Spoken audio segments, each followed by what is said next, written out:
The Adventures of Sherlock Holmes, by Arthur Conan Doyle.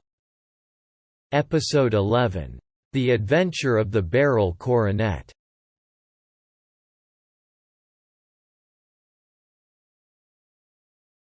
"Holmes," said I as I stood one morning in our bow window looking down the street, "here is a madman coming along. It seems rather sad that his relatives should allow him to come out alone." My friend rose lazily from his armchair and stood with his hands in the pockets of his dressing gown, looking over my shoulder. It was a bright, crisp February morning, and the snow of the day before still lay deep upon the ground, shimmering brightly in the wintry sun. Down the center of Baker Street it had been plowed into a brown crumbly band by the traffic. But at either side and on the heaped-up edges of the footpaths it still lay as white as when it fell.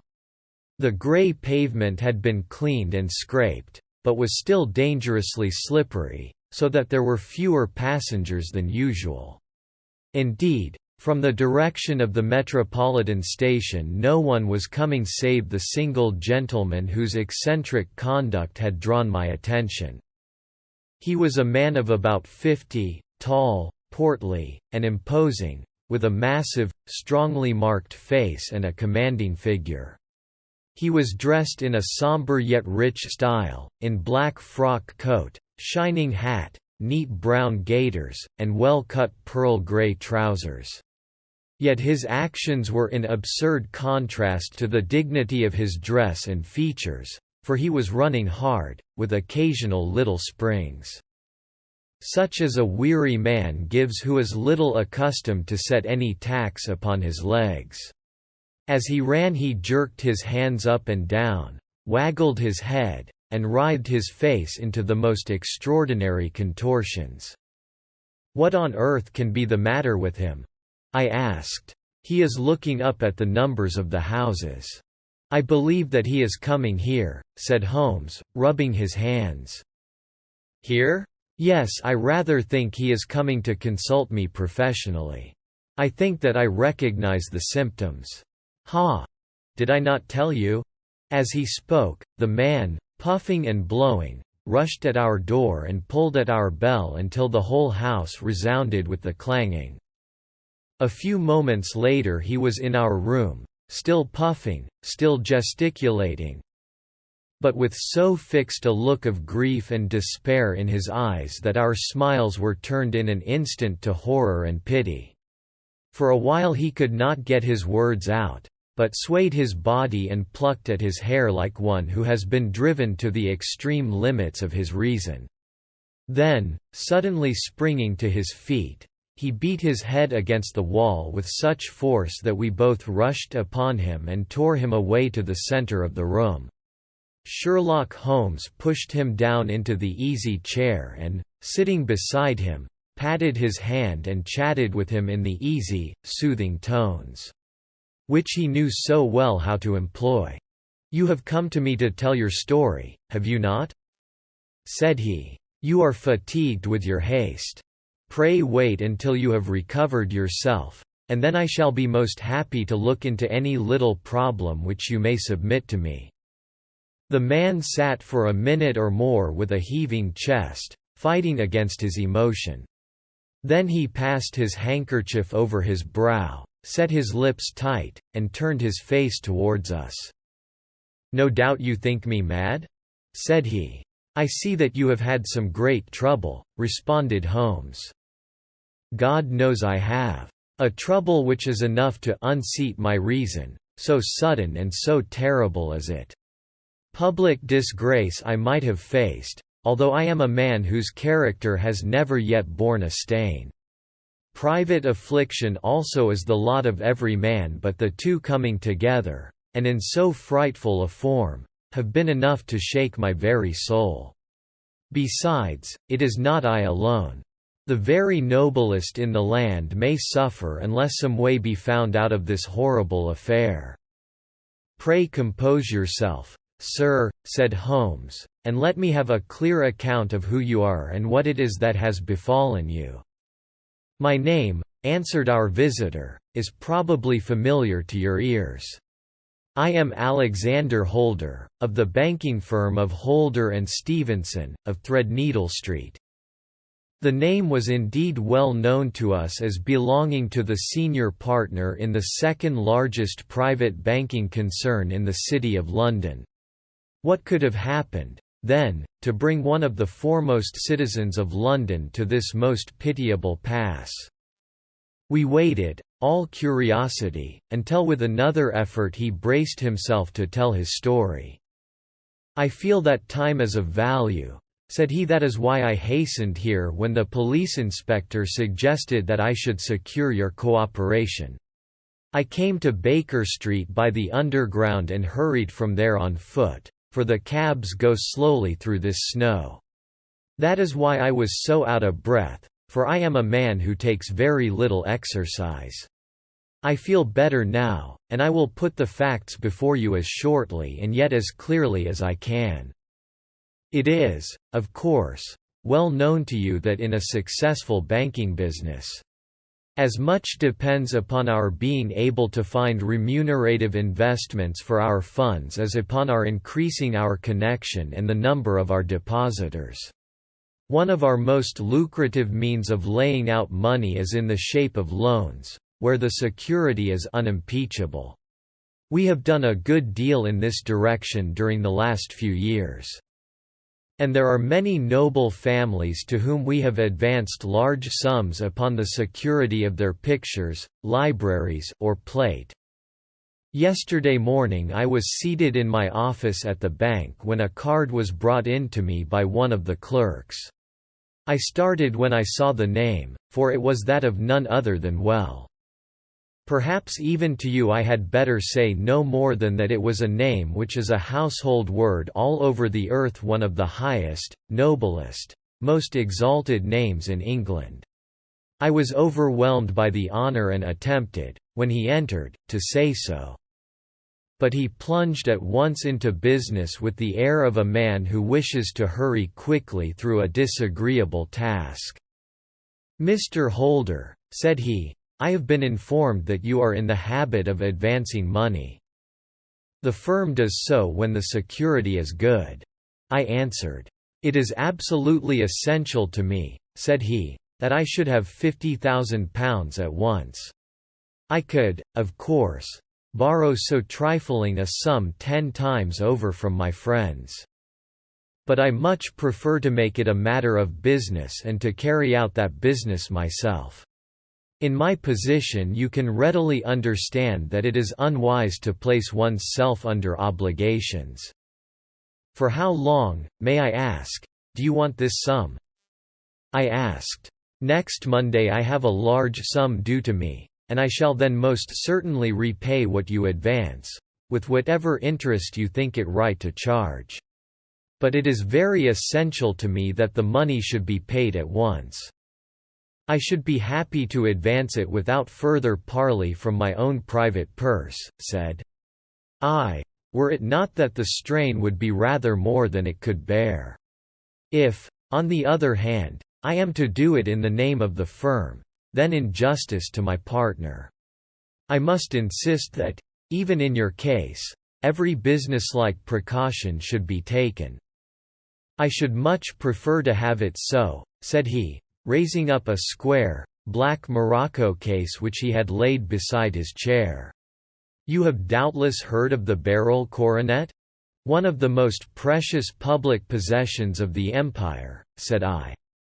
"Precisely." He opened the case, and there, embedded in soft, flesh-colored velvet, lay the magnificent piece of jewellery which he had named. "There are 39 enormous barrels," said he, "and the price of the gold chasing is incalculable.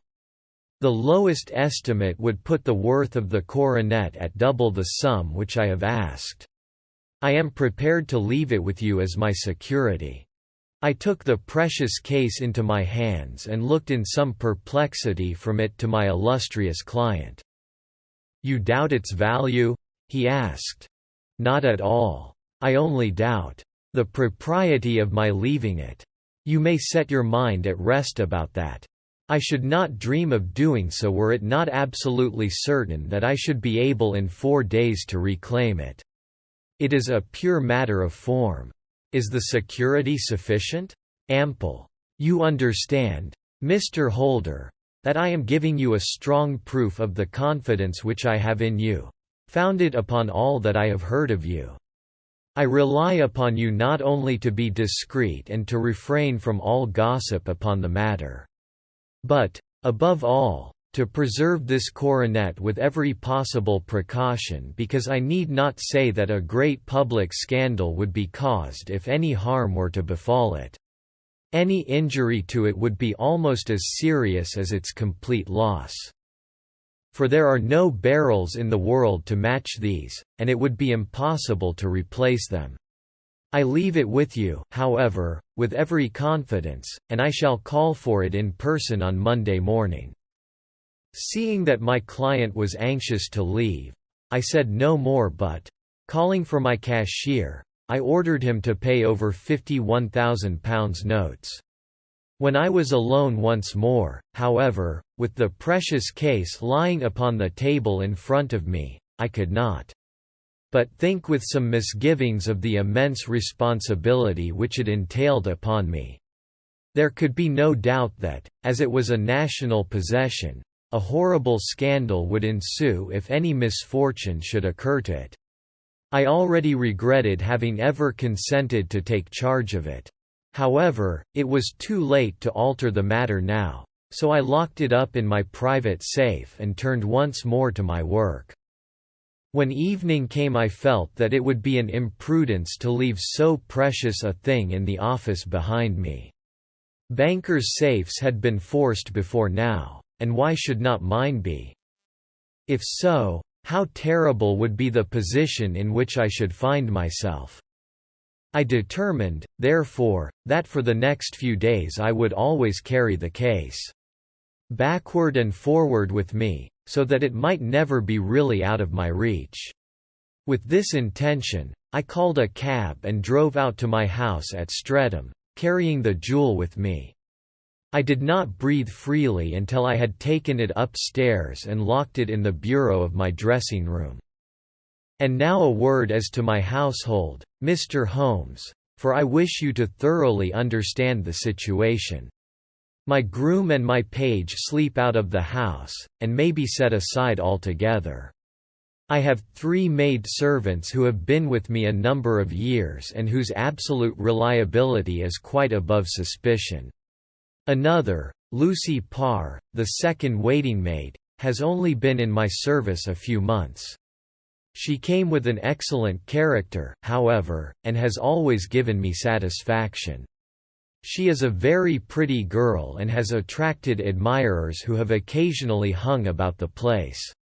That is the only drawback which we have found to her, but we believe her to be a thoroughly good girl in every way.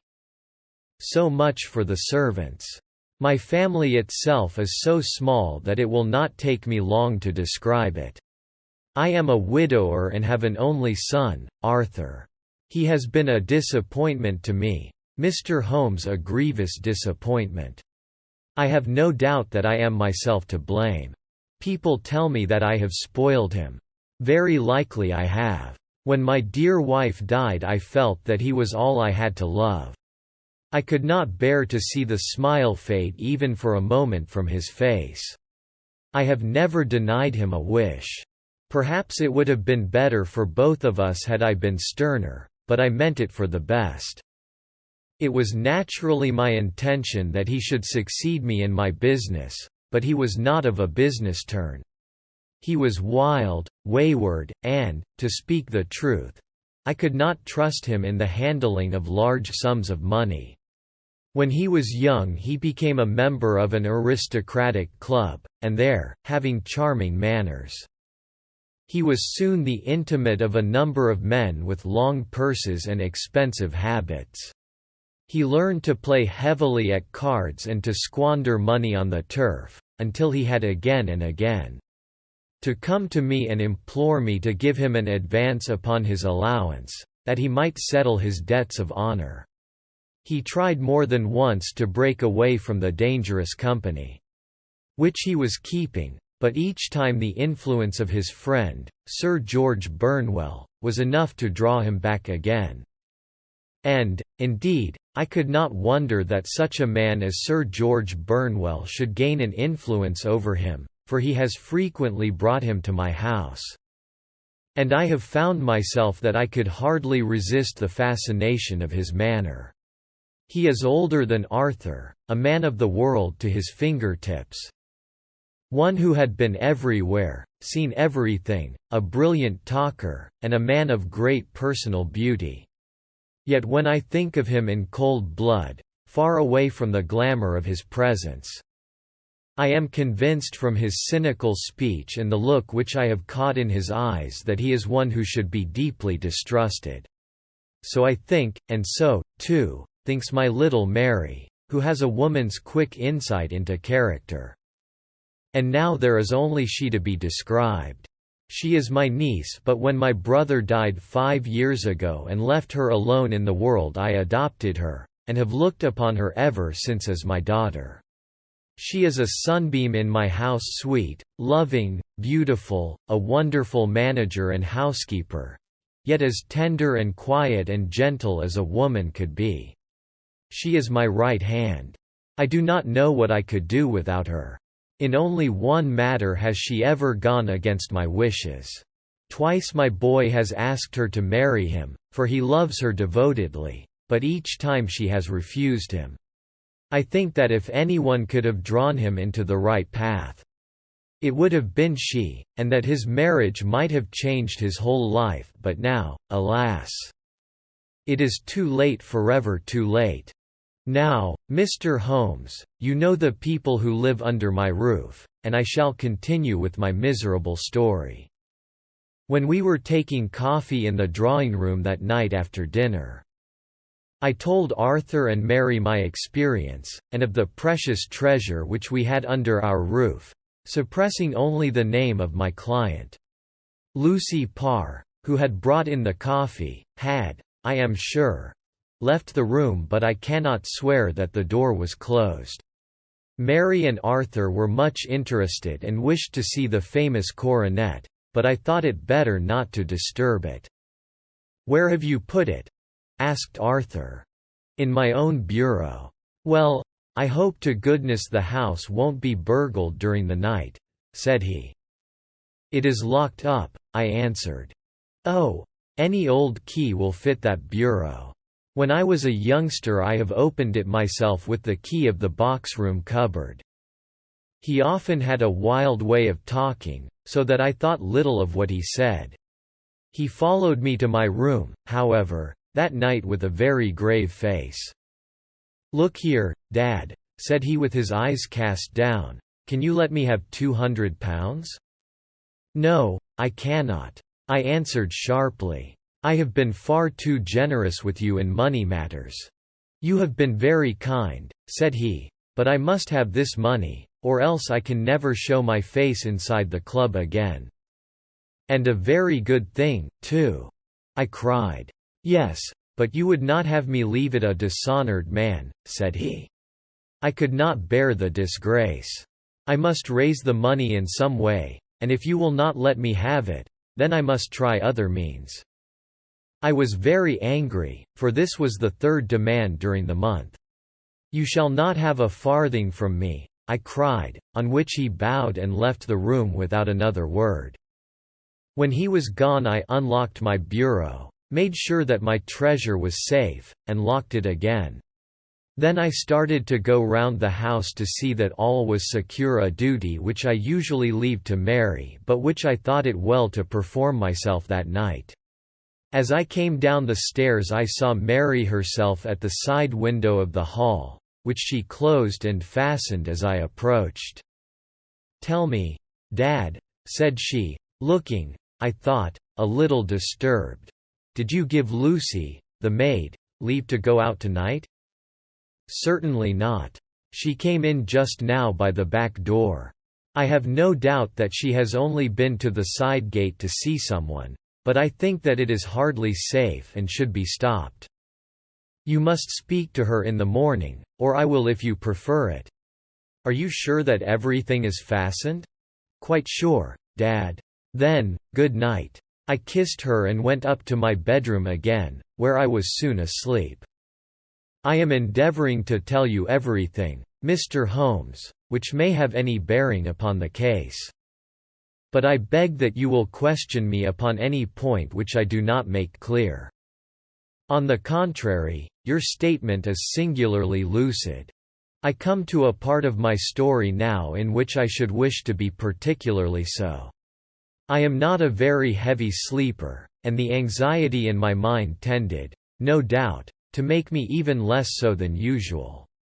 About 2 in the morning, then, I was awakened by some sound in the house. It had ceased ere I was wide awake, but it had left an impression behind it as though a window had gently closed somewhere. I lay listening with all my ears. Suddenly, to my horror, there was a distinct sound of footsteps moving softly in the next room. I slipped out of bed, all palpitating with fear, and peeped round the corner of my dressing-room door. "Arthur!" I screamed, "you villain! You thief! How dare you touch that coronet?" The gas was half up, as I had left it, and my unhappy boy, dressed only in his shirt and trousers, was standing beside the light, holding the coronet in his hands. He appeared to be wrenching at it, or bending it with all his strength. At my cry he dropped it from his grasp and turned as pale as death.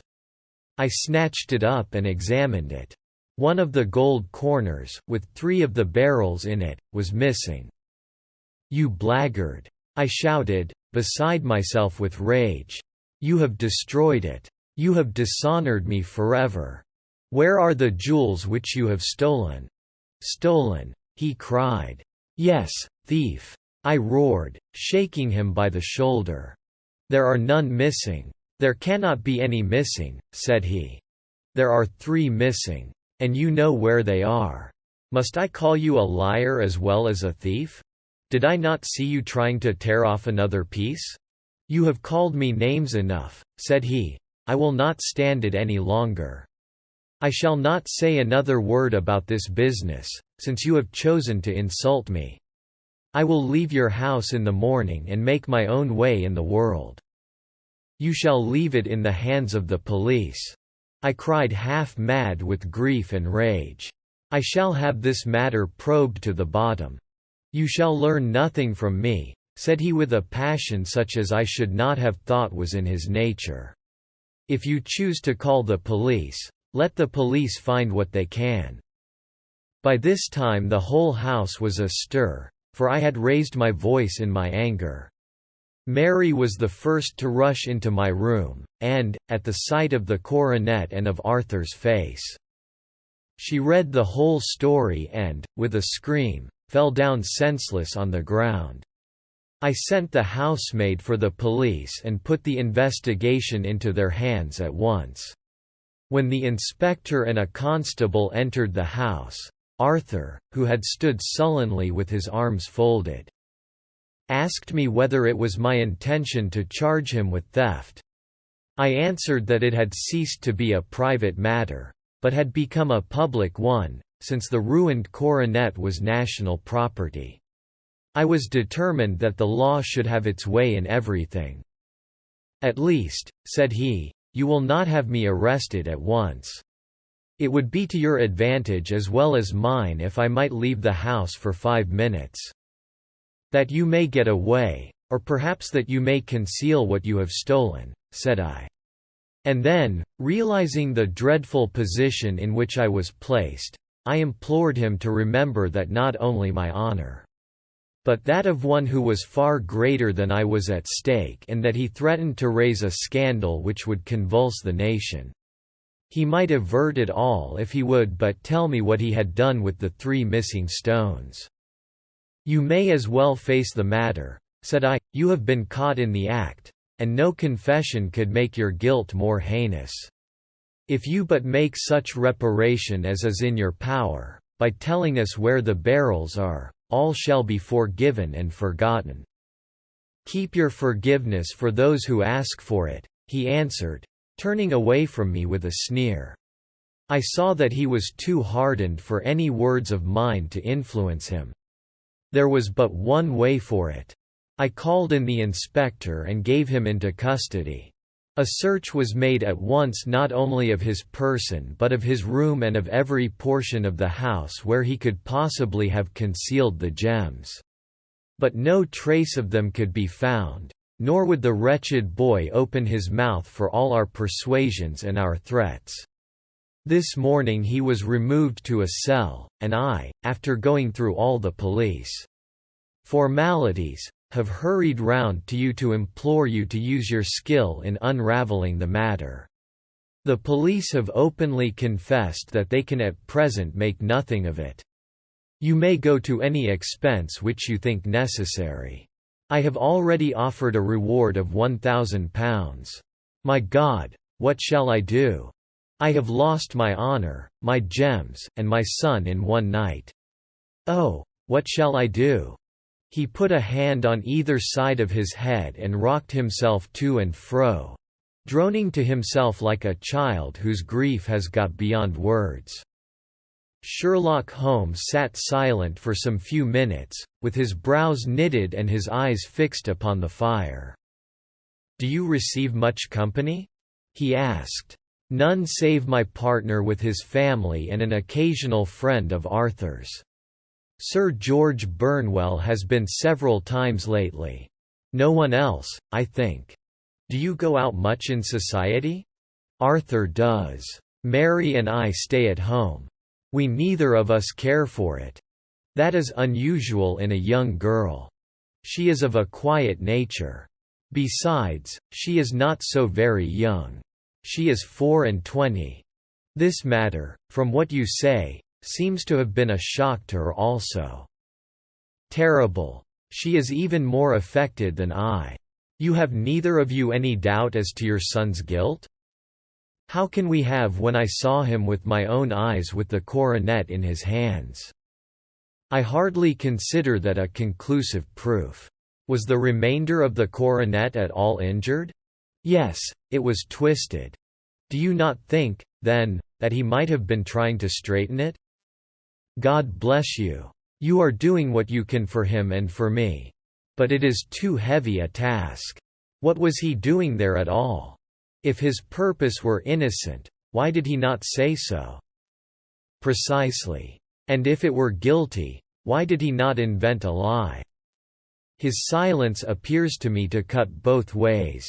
There are several singular points about the case. What did the police think of the noise which awoke you from your sleep?" "They considered that it might be caused by Arthur's closing his bedroom door." "A likely story. As if a man bent on felony would slam his door so as to wake a household. What did they say, then, of the disappearance of these gems?" "They are still sounding the planking and probing the furniture in the hope of finding them." "Have they thought of looking outside the house?" "Yes, they have shown extraordinary energy. The whole garden has already been minutely examined." "Now, my dear sir," said Holmes, "is it not obvious to you now that this matter really strikes very much deeper than either you or the police were at first inclined to think? It appeared to you to be a simple case. To me it seems exceedingly complex. Consider what is involved by your theory. You suppose that your son came down from his bed, went, at great risk, to your dressing room, opened your bureau, took out your coronet, broke off by main force. A small portion of it went off to some other place, concealed 3 gems out of the 39, with such skill that nobody can find them, and then returned with the other 36 into the room in which he exposed himself to the greatest danger of being discovered. I ask you now, is such a theory tenable? But what other is there?" cried the banker with a gesture of despair. "If his motives were innocent, why does he not explain them?" "It is our task to find that out," replied Holmes. "So now, if you please, Mr. Holder." We will set off for Streatham together, and devote an hour to glancing a little more closely into details." My friend insisted upon my accompanying them in their expedition. Which I was eager enough to do, for my curiosity and sympathy were deeply stirred by the story to which we had listened. I confess that the guilt of the banker's son appeared to me to be as obvious as it did to his unhappy father, but still, I had such faith in Holmes' judgment that I felt that there must be some grounds for hope as long as he was dissatisfied with the accepted explanation. He hardly spoke a word the whole way out to the southern suburb, but sat with his chin upon his breast and his hat drawn over his eyes, sunk in the deepest thought. Our client appeared to have taken fresh heart at the little glimpse of hope which had been presented to him, and he even broke into a desultory chat with me over his business affairs. A short railway journey and a shorter walk brought us to Fairbank, the modest residence of the great financier. Fairbank was a good-sized square house of white stone, standing back a little from the road. A double carriage sweep, with a snow-clad lawn, stretched down in front to two large iron gates which closed the entrance. On the right side was a small wooden thicket, which led into a narrow path between two neat hedges stretching from the road to the kitchen door, and forming the tradesman's entrance. On the left ran a lane which led to the stables, and was not itself within the grounds at all, being a public, though little used, thoroughfare. Holmes left us standing at the door and walked slowly all round the house, across the front, down the tradesman's path, and so round by the garden behind into the stable lane. So long was he that Mr. Holder and I went into the dining room and waited by the fire until he should return. We were sitting there in silence when the door opened and a young lady came in. She was rather above the middle height, slim, with dark hair and eyes, which seemed the darker against the absolute pallor of her skin. I do not think that I have ever seen such deadly paleness in a woman's face. Her lips, too, were bloodless, but her eyes were flushed with crying. As she swept silently into the room she impressed me with a greater sense of grief than the banker had done in the morning. And it was the more striking in her as she was evidently a woman of strong character, with immense capacity for self-restraint. Disregarding my presence, she went straight to her uncle and passed her hand over his head with a sweet womanly caress. "You have given orders that Arthur should be liberated, have you not, Dad?" she asked. "No, no, my girl, the matter must be probed to the bottom. But I am so sure that he is innocent. You know what woman's instincts are. I know that he has done no harm and that you will be sorry for having acted so harshly. Why is he silent, then, if he is innocent? Who knows? Perhaps because he was so angry that you should suspect him. How could I help suspecting him, when I actually saw him with the coronet in his hand? Oh, but he had only picked it up to look at it.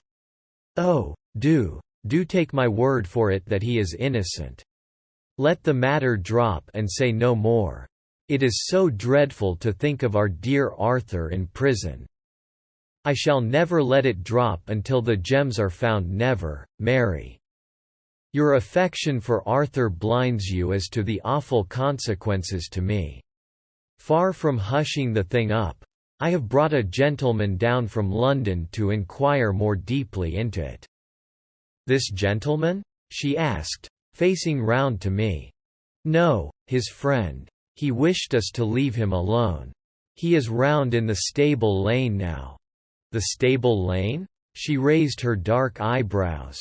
"What can he hope to find there?" "Ah, this, I suppose, is he. I trust, sir, that you will succeed in proving what I feel sure is the truth, that my cousin Arthur is innocent of this crime. I fully share your opinion, and I trust, with you, "That we may prove it," returned Holmes, going back to the mat to knock the snow from his shoes. "I believe I have the honor of addressing Miss Mary Holder. Might I ask you a question or two?" "Pray do, sir, if it may help to clear this horrible affair up." "You heard nothing yourself last night?" "Nothing, until my uncle here began to speak loudly. I heard that, and I came down. You shut up the windows and doors the night before. Did you fasten all the windows?" "Yes." "Were they all fastened this morning?" "Yes." "You have a maid who has a sweetheart? I think that you remarked to your uncle last night that she had been out to see him?" "Yes, and she was the girl who waited in the drawing-room, and who may have heard uncle's remarks about the coronet."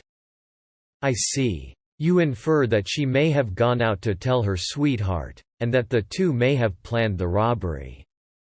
"But what is the good of all these vague theories," cried the banker impatiently, "when I have told you that I saw Arthur with the coronet in his hands?" "Wait a little, Mr. Holder. We must come back to that. About this girl, Miss Holder. You saw her return by the kitchen door, I presume?" "Yes, when I went to see if the door was fastened for the night I met her slipping in.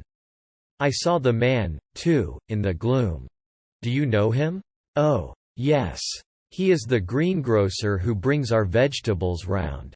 His name is Francis Prosper. He stood," said Holmes, "to the left of the door, that is to say, farther up the path than is necessary to reach the door?" "Yes, he did."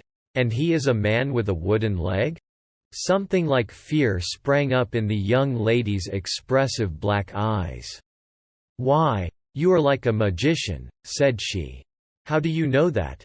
She smiled, but there was no answering smile in Holmes' thin, eager face. "I should be very glad now to go upstairs," said he. "I shall probably wish to go over the outside of the house again. Perhaps I had better take a look at the lower windows before I go up." He walked swiftly round from one to the other, pausing only at the large one which looked from the hall onto the stable lane. This he opened and made a very careful examination of the sill with his powerful magnifying lens. "Now we shall go upstairs," said he at last. The banker's dressing-room was a plainly furnished little chamber, with a grey carpet, a large bureau, and a long mirror. Holmes went to the bureau first and looked hard at the lock. "Which key was used to open it?" he asked.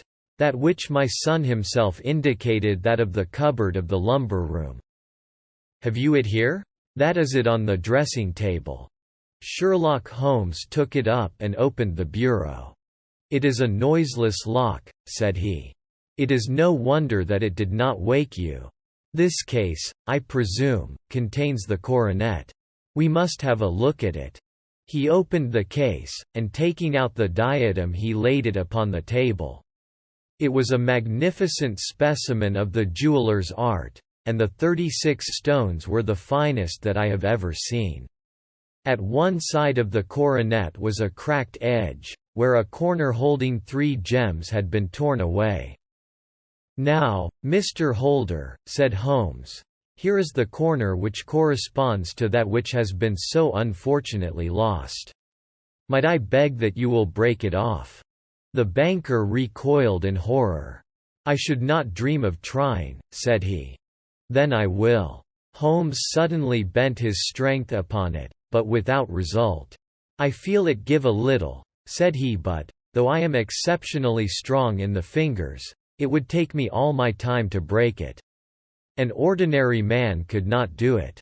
Now, what do you think would happen if I did break it, Mr. Holder?" "There would be a noise like a pistol shot. Do you tell me that all this happened within a few yards of your bed and that you heard nothing of it?" "I do not know what to think. It is all dark to me. But perhaps it may grow lighter as we go. What do you think, Miss Holder?" "I confess that I still share my uncle's perplexity. Your son had no shoes or slippers on when you saw him." He had nothing on save only his trousers and shirt. Thank you. We have certainly been favored with extraordinary luck during this inquiry. And it will be entirely our own fault if we do not succeed in clearing the matter up. With your permission, Mr. Holder, I shall now continue my investigations outside." He went alone, at his own request, for he explained that any unnecessary footmarks might make his task more difficult. For an hour or more he was at work, returning at last with his feet heavy with snow and his features as inscrutable as ever. "I think that I have seen now all that there is to see, Mr. Holder," said he. "I can serve you best by returning to my rooms." "But the gems, Mr. Holmes? Where are they?" "I cannot tell." The banker wrung his hands. "I shall never see them again," he cried. "And my son? You give me hopes? My opinion is in no way altered." "Then, for God's sake, what was this dark business which was acted in my house last night?" "If you can call upon me at my Baker Street rooms tomorrow morning between 9 and 10, I shall be happy to do what I can to make it clearer. I understand that you give me carte blanche to act for you, provided only that I get back the gems, and that you place no limit on the sum I may draw." "I would give my fortune to have them back." "Very good. I shall look into the matter between this and then. Good-bye. It is just possible that I may have to come over here again before evening." It was obvious to me that my companion's mind was now made up about the case, although what his conclusions were was more than I could even dimly imagine. Several times during our homeward journey I endeavored to sound him upon the point. But he always glided away to some other topic, until at last I gave it over in despair. It was not yet 3 when we found ourselves in our rooms once more. He hurried to his chamber and was down again in a few minutes dressed as a common loafer.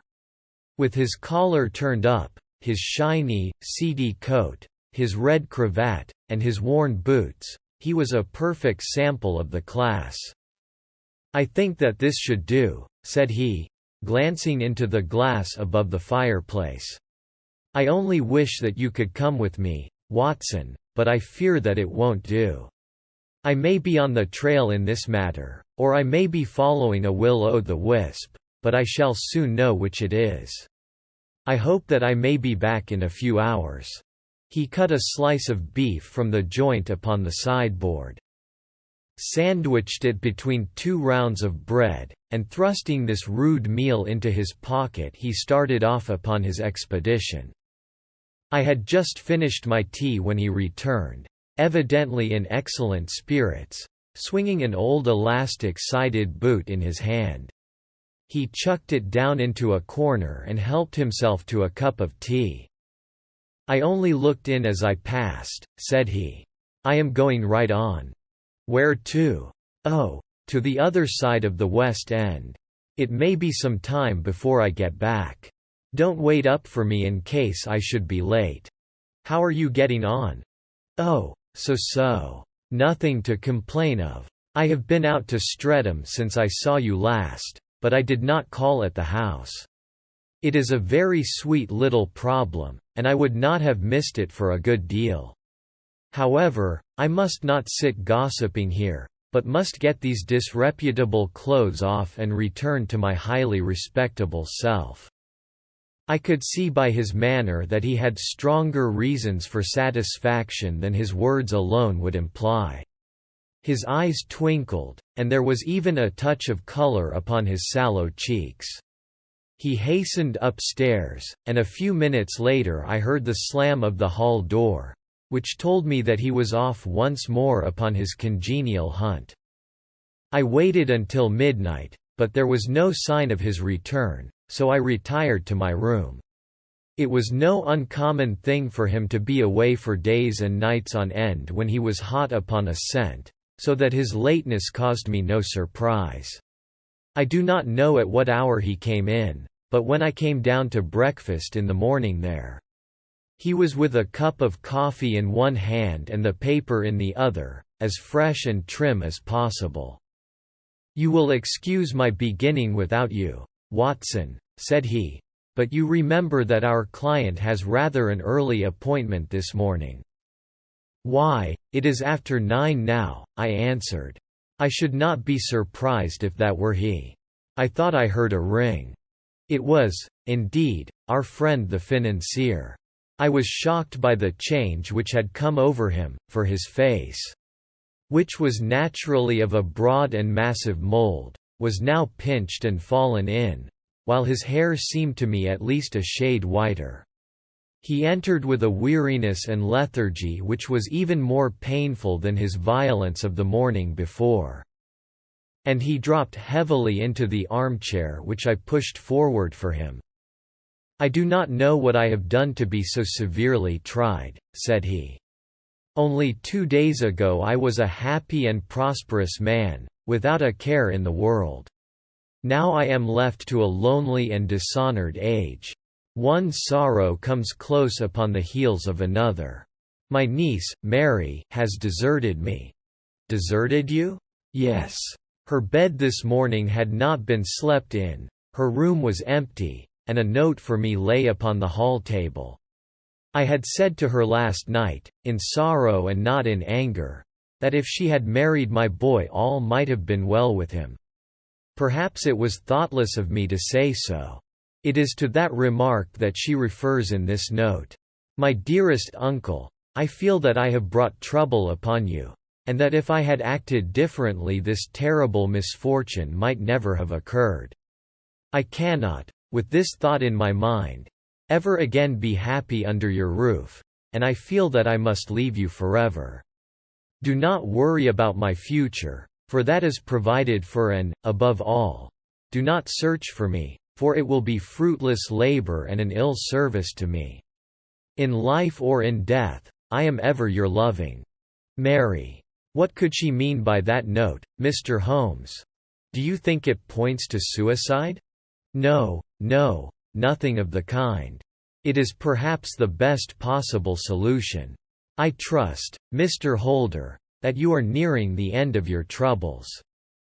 "Ha! You say so. You have heard something. Mr. Holmes, you have learned something.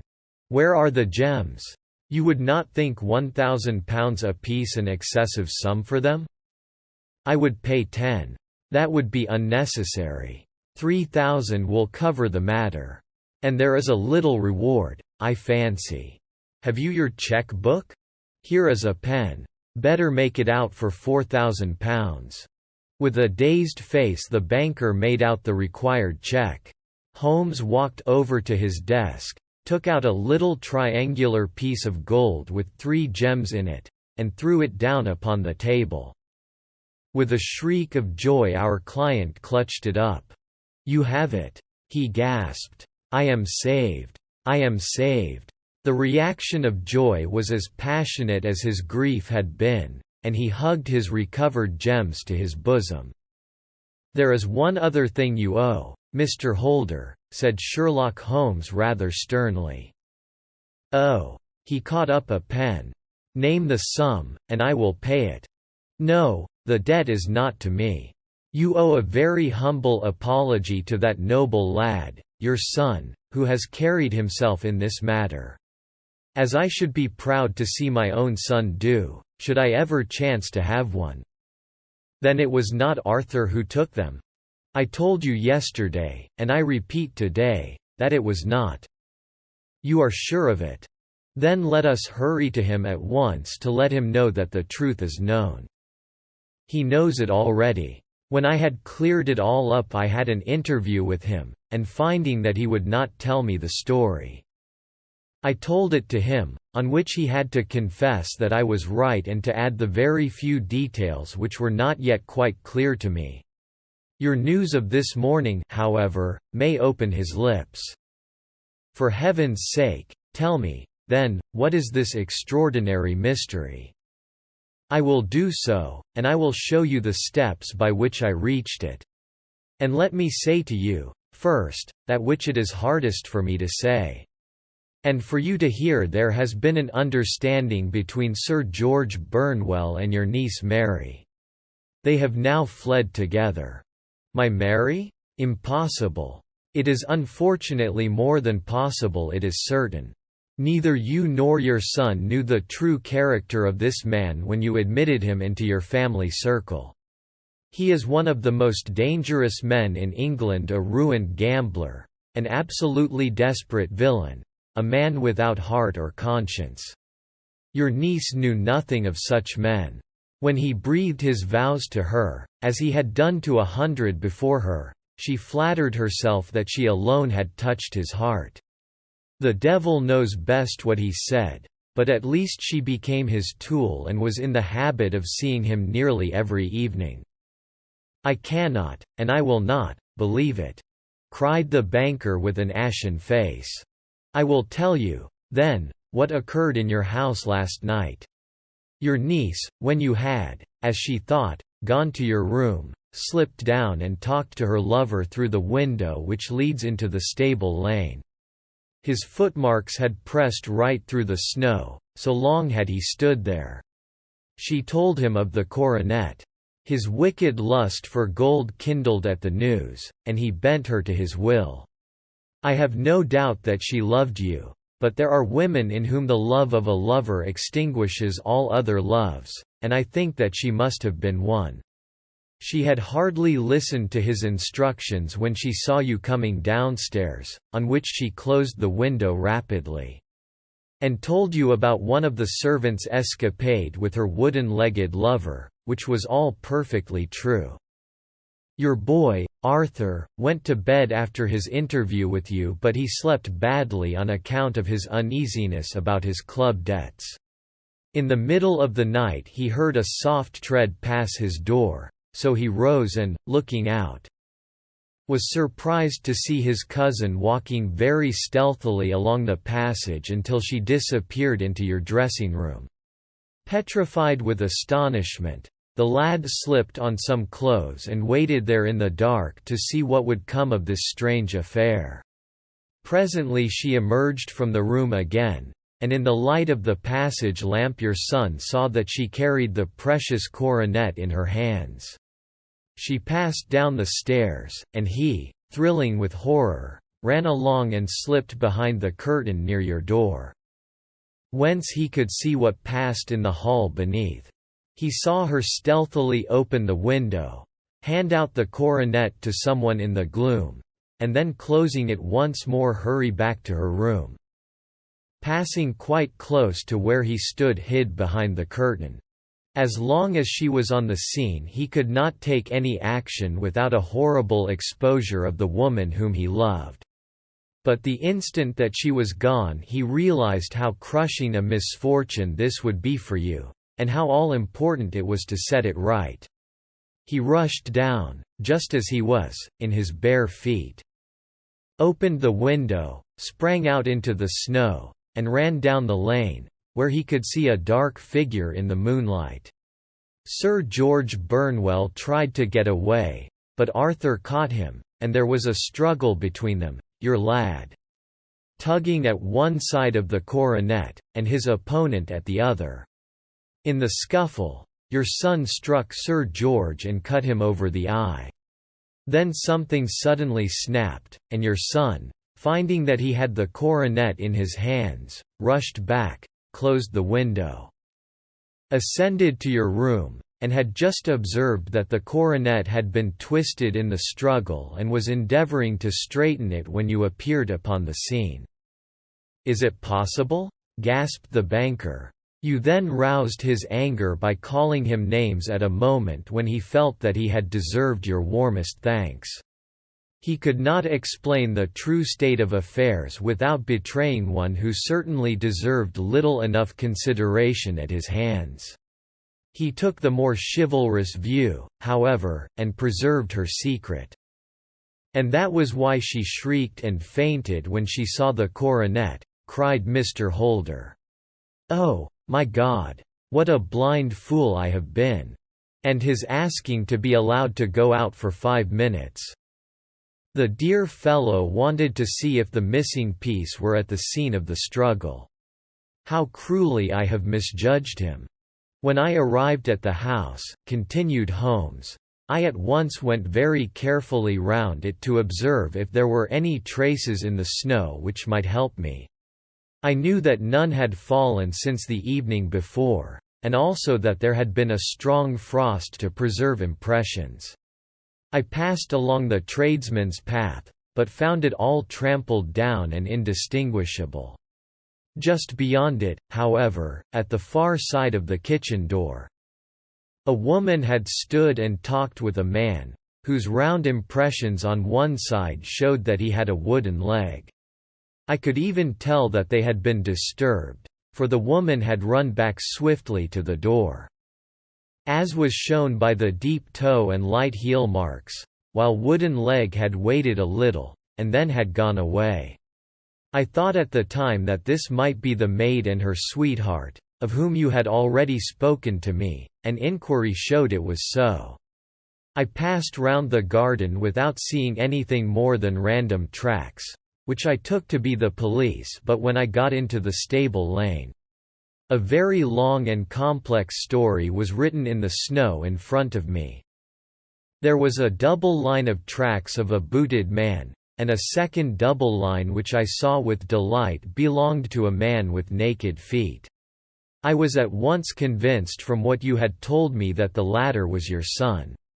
The first had walked both ways, but the other had run swiftly, and as his tread was marked in places over the depression of the boot, it was obvious that he had passed after the other. I followed them up and found they led to the hall window, where Boots had worn all the snow away while waiting. Then I walked to the other end, which was 100 yards or more down the lane. I saw where Boots had faced round, where the snow was cut up as though there had been a struggle. And, finally, where a few drops of blood had fallen, to show me that I was not mistaken. Boots had then run down the lane, and another little smudge of blood showed that it was he who had been hurt. When he came to the highroad at the other end, I found that the pavement had been cleared, so there was an end to that clue. On entering the house, however, I examined, as you remember, the sill and framework of the hall window with my lens. And I could at once see that someone had passed out. I could distinguish the outline of an instep where the wet foot had been placed in coming in. I was then beginning to be able to form an opinion as to what had occurred. A man had waited outside the window. Someone had brought the gems. The deed had been overseen by your son. He had pursued the thief, had struggled with him. They had each tugged at the coronet, their united strength causing injuries which neither alone could have effected. He had returned with the prize, but had left a fragment in the grasp of his opponent. So far I was clear. The question now was, who was the man and who was it brought him the coronet? It is an old maxim of mine that when you have excluded the impossible, whatever remains, however improbable, must be the truth. Now, I knew that it was not you who had brought it down, so there only remained your niece and the maids. But if it were the maids, why should your son allow himself to be accused in their place? There could be no possible reason. As he loved his cousin, however, there was an excellent explanation why he should retain her secret the more so as the secret was a disgraceful one. When I remembered that you had seen her at that window, and how she had fainted on seeing the coronet again, my conjecture became a certainty. And who could it be who was her confederate? A lover evidently, for who else could outweigh the love and gratitude which she must feel to you? I knew that you went out little, and that your circle of friends was a very limited one. But among them was Sir George Burnwell. I had heard of him before as being a man of evil reputation among women. It must have been he who wore those boots and retained the missing gems. Even though he knew that Arthur had discovered him, he might still flatter himself that he was safe, for the lad could not say a word without compromising his own family. Well, Your own good sense will suggest what measures I took next. I went in the shape of a loafer to Sir George's house, managed to pick up an acquaintance with his valet, learned that his master had cut his head the night before, and, finally, at the expense of 6 shillings, made all sure by buying a pair of his cast-off shoes. With these I journeyed down to Streatham and saw that they exactly fitted the tracks. I saw an ill-dressed vagabond in the lane yesterday evening," said Mr. Holder. "Precisely. It was I. I found that I had my man, so I came home and changed my clothes. It was a delicate part which I had to play then, for I saw that a prosecution must be avoided to avert scandal. And I knew that so astute a villain would see that our hands were tied in the matter. I went and saw him. At first, of course, he denied everything. But when I gave him every particular that had occurred, he tried to bluster and took down a life-preserver from the wall. I knew my man, however, and I clapped a pistol to his head before he could strike. Then he became a little more reasonable. I told him that we would give him a price for the stones he held £1,000 apiece. That brought out the first signs of grief that he had shown. 'Why, dash it all,' said he, 'I've let them go at 600 for the 3. I soon managed to get the address of the receiver, who had them, on promising him that there would be no prosecution. Off I set to him, and after much chaffering I got our stones at £1,000 apiece.